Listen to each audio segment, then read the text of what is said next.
Bonjour à tous, nouvel épisode des Super Talks et aujourd'hui on va vous faire voyager parce qu'on va parler de mobilité internationale et pour ça je suis accompagnée d'Alexandra Netto. Comment tu vas Alexandra? Ça va très bien et toi Mario? Ça va très bien. Alexandra, tu es la responsable du pôle entreprise au sein d'Ascensia et également la référente mobilité. C'est pour ça que c'est à toi que je pose des questions aujourd'hui. Quand on parle de mobilité internationale, c'est vrai que c'est très connoté dans les études supérieures, mais finalement, de faire une mobilité internationale, ça apporte quoi? Plusieurs choses. Déjà, l'expérience. Bah oui. L'expérience de partir à l'international, c'est quand même quelque chose que je peux conseiller à tout le monde si on peut le faire, évidemment. C'est développer l'autre langue aussi. Du coup, c'est une compétence supplémentaire qu'on va pouvoir ajouter à son CV dans le cadre d'une insertion professionnelle si on est dans cet objectif-là pendant les études. C'est d'échanger, d'avoir des nouvelles, d'apprendre sur des nouvelles cultures. Donc je peux que recommander et encourager à tout le monde de faire cette mobilité. Et moi, je rajouterais le réseau professionnel. Oui, parce qu'on est amené à rencontrer évidemment énormément de nouveaux profils, de nouvelles personnes. Et donc, pour la suite, au niveau du boulot, ça peut toujours servir. Exactement. Justement, dans le cadre d'un établissement ou d'une formation comme chez Ascensia, comment vous proposez à vos étudiants de partir à l'étranger justement? Vous avez différents types de mobilité qui sont accessibles? On a plusieurs types de mobilité. Alors déjà, ce qu'il faut savoir, c'est que la mobilité internationale fait partie d'une des grandes valeurs d'Ascensia. Ouais. Il y a la qualité pédagogique, il y a le suivi individualisé, mais il y a aussi donc la mobilité internationale. Et donc, on va avoir plusieurs mobilités possibles. Ouais. Il y a déjà la mobilité académique. Okay. Donc, je pense qu'on va rentrer dans le détail un petit peu plus sur cette partie-là. Exactement. La mobilité linguistique. Ouais. La mobilité mixte et la mobilité pour travailler, un stage. Okay. Voilà. D'accord. Et ça, juste déjà pour reposer le cadre, la mobilité, c'est possible à quel stade des études? Est-ce qu'on peut le faire dès le post-bac? Est-ce que c'est plutôt quelque chose qu'on recommande en fin de cursus? Comment ça se passe chez vous? Ça va dépendre des candidats, des étudiants. Okay. On est surtout, nous, sur des écoles qui fonctionnent en alternance. Bah oui. Donc, lorsqu'ils sont en alternance, ça va être très compliqué de partir en mobilité pendant ces études. Donc là, on va plutôt encourager, alors soit à faire une année en formation initiale pour pouvoir le faire, ou alors post-diplôme. D'accord. On finit son cursus et on cumule une année supplémentaire à l'international. Pour une mobilité linguistique, où on est sur une plus courte durée, si on le souhaite, là, on peut l'envisager pendant le cursus aussi. Mais dans ce cas-là, sur les vacances, les congés payés, par exemple, lorsqu'on est en alternance. Donc, ça va vraiment dépendre des profils, des candidats et aussi de la situation contractuelle du candidat. OK. On va revenir justement sur les différents types de mobilité dont tu nous as parlé. Et peut-être celle qui est la plus connue à la base, c'est justement de partir à l'étranger pour suivre une partie de son cursus. C'est ce que tu appelles la mobilité académique. Comment ça se passe et surtout, ça dure combien de temps? Pendant combien de temps on peut partir à l'étranger pour suivre une formation? Alors, généralement, c'est 1 an. Okay. Je dis généralement parce qu'on a tellement d'universités partenaires aujourd'hui qu'il peut y avoir des fois quand même du sur-mesure. Mais il faut garder en tête que c'est 1 an. Okay. On part 1 an, en fait, pour valider un double diplôme. Donc, pour un étudiant qui, par exemple, suit son cursus chez Ascensia, décide d'avoir 1 an en formation initiale et non pas en alternance, il va partir 1 an, du coup, au Canada, en Australie, où il le souhaite. Et ce temps qu'il aura passé en mobilité sera équivalent au temps de formation passé en France. Okay. Donc, il va revenir sur l'année suivante. Il va pouvoir poursuivre sa formation et ne pas avoir perdu une année, en tout cas, sur sa progression académique. Et donc, validé par les deux, à la fois Ascensia et à la fois validé par l'université partenaire. Donc, ça fait une double diplomation. D'accord. Parce que pour bien comprendre là aussi, la mobilité académique, c'est qu'un étudiant de chez vous va aller dans une université avec laquelle vous avez un partenariat. Donc, ça veut dire que vous êtes OK sur les compétences qui sont développées pendant cette année-là. Et donc, fin d'année, on valide des crédits ECTS, ce qui permet d'être les équivalents justement de chaque niveau d'études. Et donc, l'étudiant peut soit continuer ses études, si par exemple il part en B3, il pourra continuer et faire une poursuite d'études sur le 2e cycle, ou finalement après rentrer dans le monde du travail, mais il y a vraiment une équivalence de reconnaissance de diplôme. De reconnaissance de diplôme, puisqu'on choisit, tu l'as dit, nos partenaires. On a même des écoles, puisque Nous, on fait partie d'un grand réseau qui s'appelle Ouais. Collège de Paris. Donc, on a évidemment à Sensia Business School, nous avons des écoles aussi. Et Collège de Paris, d'autres écoles. Et en plus de ça, on va avoir donc des partenariats, comme tu l'as dit, avec des universités avec qui on va valider en effet les formations. D'accord. Parce que c'est bien d'avoir un large choix de destination, mais c'est aussi important qu'on reste dans les mêmes domaines, je dirais, d'enseignement que l'on propose ici en France. Et pour vérifier la qualité académique. Exactement. C'est important. Tout à fait. Donc, mobilité académique pendant 1 an. Ouais.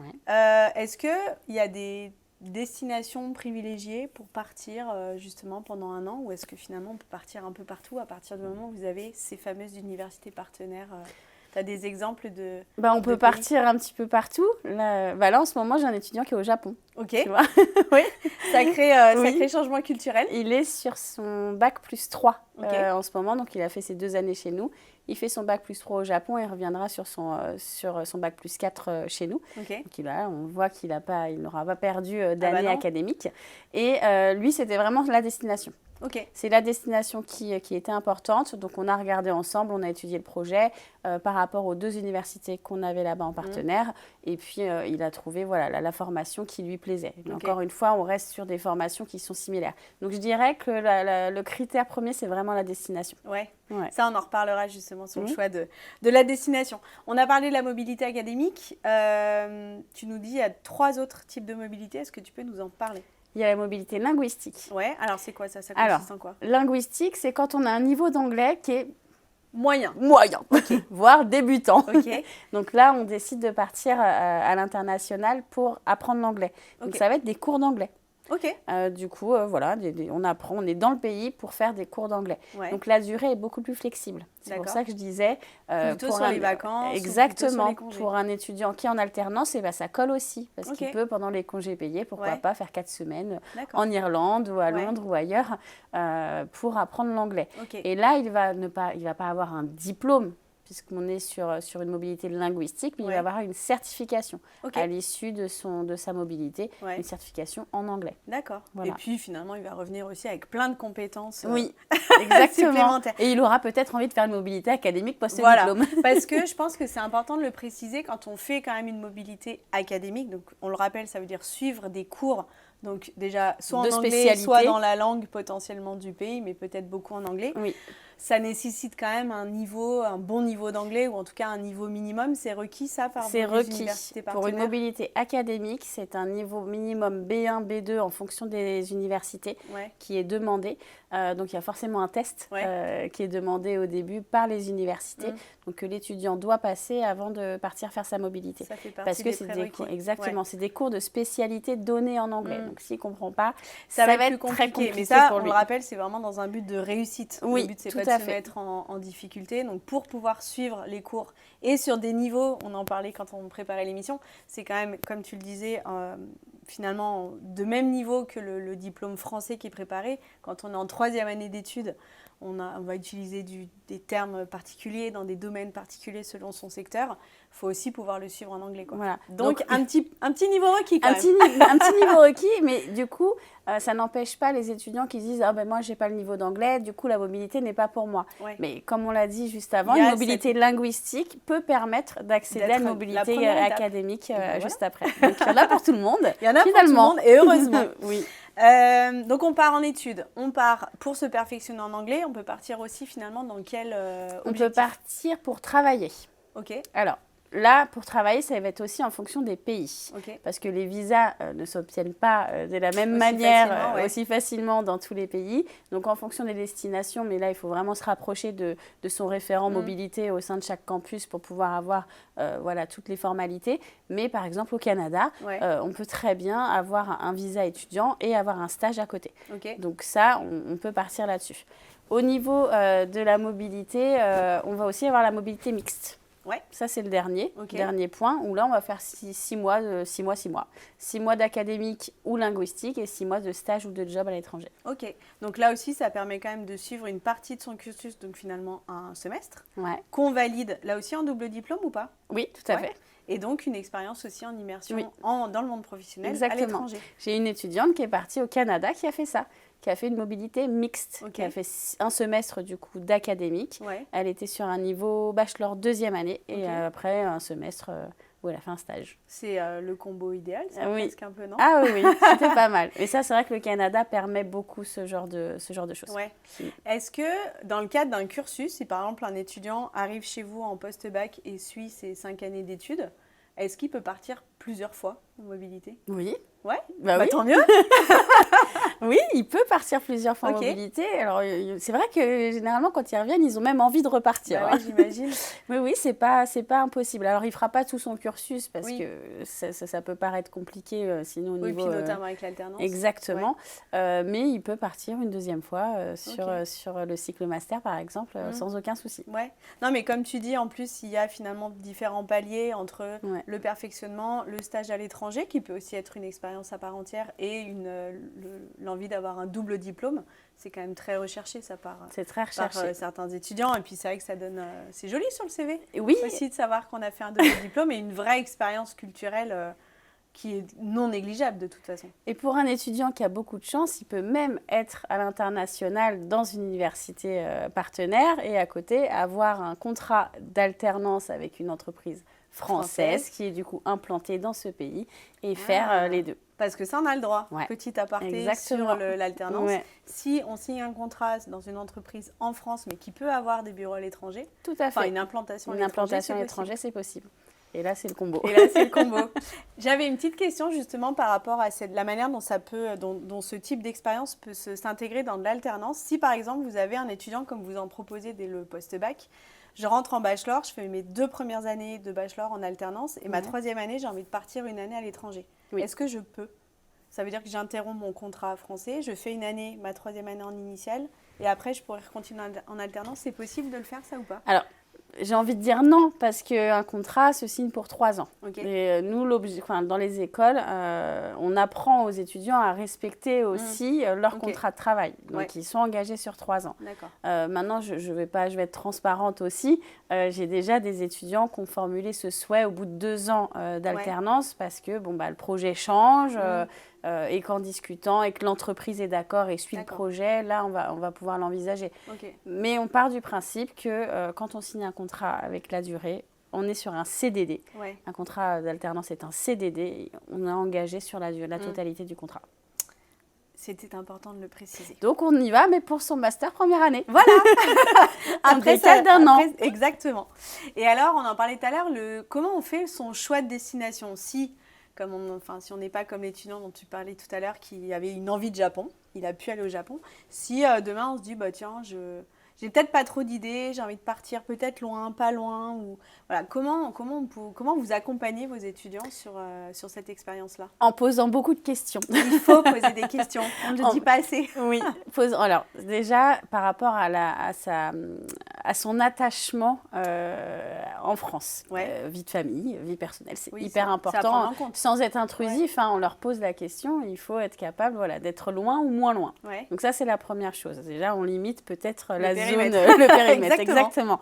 Il peut y avoir aussi en fonction de la langue qu'on choisit. Là, récemment, j'ai eu la petite Marina, il y a 15 jours, avec qui j'ai échangé, qui me dit moi, je vais être dans un pays où on parle espagnol, parce que j'ai un bon niveau d'espagnol que j'ai envie de perfectionner.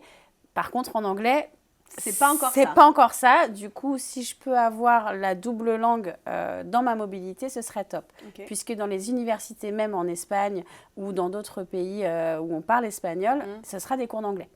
Donc du coup, elle avait cette double immersion. Donc là, je l'ai conseillé sur une école en Espagne notamment, à Valence, pour qu'elle puisse faire sa mobilité.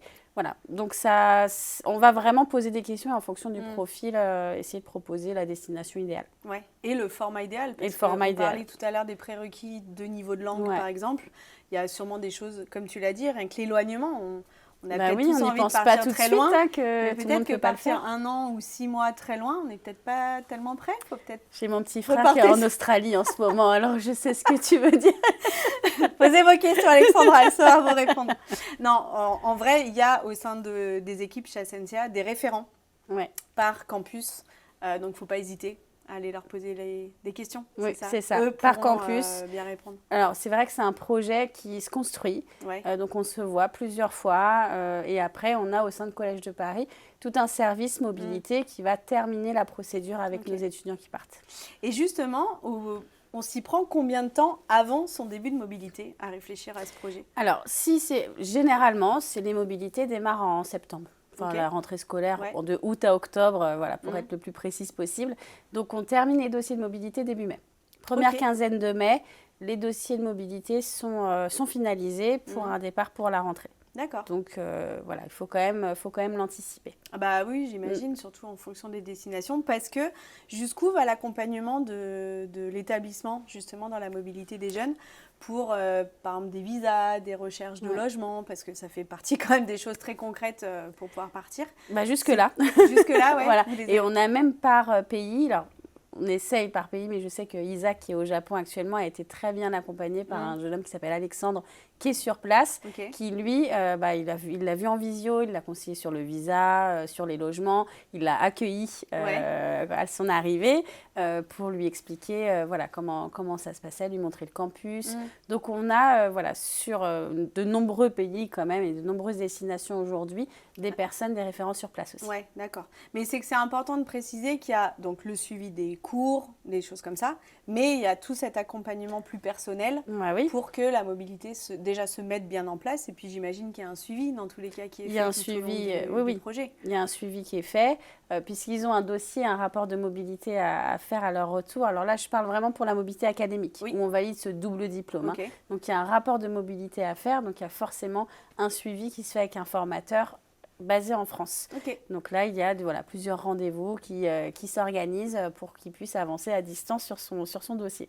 Et qu'il s'en sente moins seul aussi. Oui, ça j'imagine, parce que des fois, c'est pas évident. Bah non. Et comment ça se passe pour les mobilités, notamment pour le stage ou l'immersion professionnelle? Est-ce que vous avez des offres d'entreprises qui proposent ce type de poste à l'étranger? Ou est-ce que ça va plus être des étudiants qui vont vous dire « j'ai trouvé un stage à l'étranger, est-ce que je peux partir dans ce cadre-là » Là aussi, l'accompagnement, il se fait dans quel sens? Alors, ça peut être les deux. C'est souvent l'étudiant aussi qui trouve. C'est vrai que nous, on est quand même basé en France, donc on a des référents un petit peu partout, mais n'étant pas sur place, c'est compliqué d'être en lien avec toutes les entreprises du monde entier pour les offres. On est bien d'accord. Donc, majoritairement, ils vont trouver. Par contre, on va les accompagner à trouver. Voilà, donc leur donner les tips nécessaires, les mettre en relation avec les référents qui sont sur place. Voilà, donc ça, on va les accompagner jusque-là. Et finalement, donc là, on parle de mobilité quand on prend l'avion ou le bus ou le train et qu'on va à l'étranger. La mobilité, enfin l'international, en règle générale, sur les différents campus d'Essentia, ça se retrouve aussi même en France, parce qu'il y a beaucoup d'étudiants étrangers qui viennent en France. Donc il y a quand même, quand on n'a peut-être pas la possibilité de partir directement, cette immersion avec un partage culturel, avec de la rencontre avec d'autres étudiants. Comment ça se passe un petit peu? Tu pourrais nous en parler de ça? Oui, tous ces étudiants étrangers qui viennent apprendre en France. On accueille beaucoup d'étudiants internationaux. Alors déjà, on a Collège de Paris, comme je disais tout à l'heure, avec Collège de Paris International. Donc là, on a toutes les nationalités. Au même endroit, à la Défense notamment, qui sont là pour suivre leurs cours et avoir, eux, leur expérience en France. Et sur les campus Ascensia, on va avoir aussi des étudiants internationaux qui vont pouvoir venir suivre les cours. Donc, par contre, ces étudiants-là, ce seront des personnes qui parleront déjà français, ou en tout cas qui auront un niveau attendu, un petit peu comme nous, ce qu'on demande pour nos étudiants qui veulent faire une mobilité. Il y a un niveau un minimum. Mais ça permet quand même d'avoir un pote de promo avec qui on peut parler anglais. Oui, aussi, c'est vrai. Et finalement, aussi pour un peu aller au bout de toute cette préparation d'expérience, le financement. J'imagine qu'en fonction de la destination, forcément, il faut s'adapter. Comment on peut se renseigner un petit peu sur le coût d'un projet comme ça? Alors, ça, c'est pareil. C'est avec les référents, puisque ça va vraiment dépendre des destinations et des pays. Chez Ascensia et Collège de Paris, on va négocier les coûts avec les écoles partenaires, en tout cas les universités partenaires, pour que ce soit le plus accessible possible pour nos étudiants français. Maintenant, il y a certains pays que je vais citer, type États-Unis, Australie ou même Londres, qui sont très chers en termes d'études, on le sait, où là, il va falloir compter un surplus de coûts qui est plutôt conséquent. Donc ça, faut l'anticiper exactement. Comme la vie, d'ailleurs, comme le coût de la vie, qui peut être excessivement cher à certains endroits du globe par rapport à d'autres. Donc ça on l'étudie aussi. Donc le financement, on essaye de le rendre accessible, en tout cas le coût, on essaye de le rendre accessible au maximum pour nos étudiants. Mais voilà, en fonction de certains pays, il va y avoir un surcoût. Ok. Donc, on demande aux référents qui connaissent les pays, qui connaissent les niveaux de vie, qui connaissent un peu pour avoir un catalogue une idée. Comme ça. Parfait. Et comme ça, au moins, ça permet de concrétiser ou de peut-être aller sur une autre destination qui serait peut-être plus facilement finançable dans le cadre de ces études. Un petit mot pour conclure cette petite émission très internationale. Moi, ça y est, j'ai envie de prendre un visa, de faire ma valise et de partir. Mais j'ai mis du vert, ça te rappelle pas une compagnie aérienne? Qu'est-ce qu'on pourrait dire aux jeunes qui ont envie de partir ou peut-être qui n'osent pas? On parlait tout à l'heure du niveau de langue où on se dit « Oulala, c'est pas pour moi, c'est pas pour moi ». Qu'est-ce qu'on leur dit finalement? Faites-le. Faites-le. Si c'est quelque chose qui vous tient à cœur, si ça fait partie de votre projet, si aussi l'anglais vous inquiète par rapport à votre projet professionnel, faites-le. Faites d'abord une mobilité linguistique, ensuite une mobilité académique, et puis faites le tour du monde s'il faut, mais allez voyager, rencontrer des nouvelles personnes, développer votre réseau, et puis créer de l'échange, voilà, tout simplement. C'est quand on a le retour des étudiants qui ont la chance de partir à l'étranger, peu importe le temps, mais c'est, comme tu l'as dit, même en introduction, on se dépasse, on est plus autonome, on découvre de nouvelles cultures, on s'ouvre à d'autres pratiques, on perfectionne sa langue évidemment, et puis oui, une petite ouverture sur le monde professionnel quand même aussi. Exactement, et les retours sont généralement plutôt positifs. Exactement. À chaque fois. Et merci beaucoup Alexandra pour tes conseils. Merci à toi. On vous mettra toutes les informations sur la mobilité et les mobilités qui sont proposées chez Ascensia. Très bon courage à vous et surtout n'hésitez pas à contacter l'école si vous avez la moindre question. Il faut. Allez, à bientôt.